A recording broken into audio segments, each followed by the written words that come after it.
ഇറാന്റെ പുതിയ പരമോന്നത നേതാവ് മൊജ്തബ ഖമനേയി ഇറാന്റെ യുദ്ധസമാധാന തന്ത്രങ്ങൾ രൂപപ്പെടുത്തുന്നതിൽ നിർണായക പങ്ക് വഹിക്കുന്നതായി അമേരിക്കൻ ഇന്റലിജൻസ് റിപ്പോർട്ടുകൾ. അമേരിക്കയുമായി നടത്തുന്ന സമാധാന ചർച്ചകളുടെ ഗതി നിർണ്ണയിക്കാനുള്ള നീക്കങ്ങളിൽ മൊജ്തബ സജീവമാണെന്നാണ് അമേരിക്കൻ രഹസ്യാന്വേഷണ വൃത്തങ്ങൾ കരുതുന്നത്. US ഇന്റലിജൻസ് വൃത്തങ്ങളെ ഉദ്ധരിച്ച് CNN ചാനലാണ് ഈ വിവരം പുറത്തുവിട്ടത്. തെരഞ്ഞെടുക്കപ്പെട്ടതിനു ശേഷം ഇതുവരെയും പൊതുവേദിയിൽ നിന്ന് മാറി നിൽക്കുകയാണെങ്കിലും തന്ത്രങ്ങൾ രൂപപ്പെടുത്തുന്നതിൽ നിർണായക പങ്കുവഹിക്കാൻ മൊജ്തബ ഖമനേയിക്ക് കഴിയുന്നു എന്നാണ് റിപ്പോർട്ടുകൾ വ്യക്തമാക്കുന്നത്. ഇറാൻ യുദ്ധത്തിന്റെ ആദ്യ ദിവസമാണ് മൊജ്തബയുടെ പിതാവ് ആയത്തുള്ള അലി ഖമനേയിയും ചില കുടുംബാംഗങ്ങളും കൊല്ലപ്പെടുന്നത്. ആ ആക്രമണത്തിൽ മൊജ്തബയ്ക്കും ഗുരുതരമായി പരിക്കേറ്റിരുന്നു. ഇതിനുശേഷം അമേരിക്കയും ഇസ്രയേലും വമ്പൻ ആക്രമണം നടത്തുകയും ഇറാൻ തിരിച്ചടിക്കുകയും ചെയ്തെങ്കിലും മൊജ്തബ പൊതുവേദികളിൽ പ്രത്യക്ഷപ്പെടുകയോ അദ്ദേഹത്തിന്റെ ദൃശ്യങ്ങൾ പുറത്തു വരികയോ ചെയ്തിരുന്നില്ല. യുദ്ധത്തിനിടെ അദ്ദേഹം കൊല്ലപ്പെട്ടതായും ആരോഗ്യനില വഷളായതുമായുമുള്ള നിരവധി ഊഹാപോഹങ്ങൾ വാർത്തകളായി പുറത്തു വരികയും ചെയ്തിരുന്നു. അതീവ സുരക്ഷാ മേഖലകളിൽ ഇസ്രയേൽ നടത്തിയ ആക്രമണങ്ങളിൽ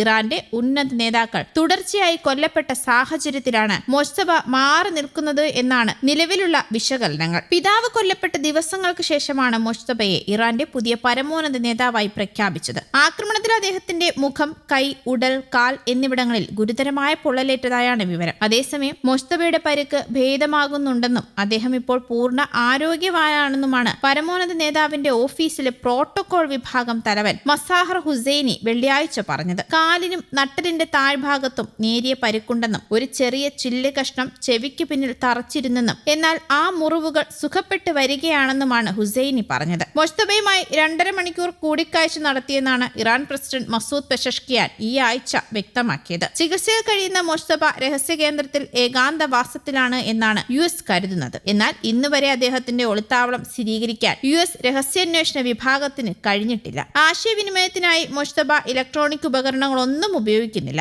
നേരിട്ട് സന്ദർശിക്കുന്നവരോടോ സന്ദേശവാഹകർ വഴിയോ മാത്രമാണ് അദ്ദേഹം ആശയവിനിമയം നടത്തുന്നതെന്നാണ് US വിലയിരുത്തുന്നത്. ഒരു മാസത്തിലേറെയായി വെടിനിർത്തൽ തുടരുമ്പോൾ സംഘർഷത്തിന് നയതന്ത്രപരമായ അന്ത്യം കുറിക്കാനാണ് അമേരിക്കയിലെ ട്രംപ് ഭരണകൂടം ശ്രമിച്ചുകൊണ്ടിരിക്കുന്നത്. ഇറാൻ സൈനിക ശേഷി ഇപ്പോഴും ശക്തമായി നിലനിൽക്കുന്നുണ്ടെന്നും അമേരിക്കൻ ഉപരോധം മാസങ്ങളോളം നീണ്ടാലും അവർ അതിജീവിക്കുമെന്നുമാണ് US ഇന്റലിജൻസിന്റെ വിലയിരുത്തലുകൾ. ഈ സാഹചര്യത്തിലാണ് അമേരിക്കൻ താൽപര്യങ്ങൾക്ക് ഊന്നൽ നൽകുന്ന വിധത്തിലുള്ള കരാറിൽ ഇറാനെ കൊണ്ടുവരാനുള്ള പലവിധ സമ്മർദ്ദങ്ങളുമായി ട്രംപ് ഭരണകൂടം മുന്നോട്ടു പോകുന്നത്. അതേസമയം ഹോർമുസ് കടലിടുക്കിൽ 2 ഇറാനിയൻ എണ്ണക്കപ്പലുകൾ അമേരിക്കൻ സൈന്യം വെടിവെച്ച് തകർത്തായുള്ള റിപ്പോർട്ടുകളും പുറത്തു വന്നിരുന്നു. ഇറാനിയൻ സേനയുമായുള്ള വെടിവെപ്പിന് പിന്നാലെയായിരുന്നു അമേരിക്കയുടെ നാടകീയ സൈനിക നീക്കം. ആക്രമണത്തിന്റെ വീഡിയോ US തന്നെ പുറത്തുവിട്ടിട്ടുണ്ട്. നിലവിലുള്ള ദുർബലമായ വെടിനിർത്തൽ കരാറിനെയും ആഗോള ഊർജ്ജ സുരക്ഷയെയും ഈ സംഭവം വലിയ തോതിൽ ബാധിക്കുമെന്നാണ് വിലയിരുത്തപ്പെടുന്നത്. ഇറാനിയൻ തുറമുഖങ്ങൾക്കുമേൽ അമേരിക്ക ഏർപ്പെടുത്തിയ ഉപരോധം ലംഘിക്കാൻ ശ്രമിച്ച 2 കപ്പലുകളെയാണ് US യുദ്ധവിമാനങ്ങൾ ആക്രമിച്ച്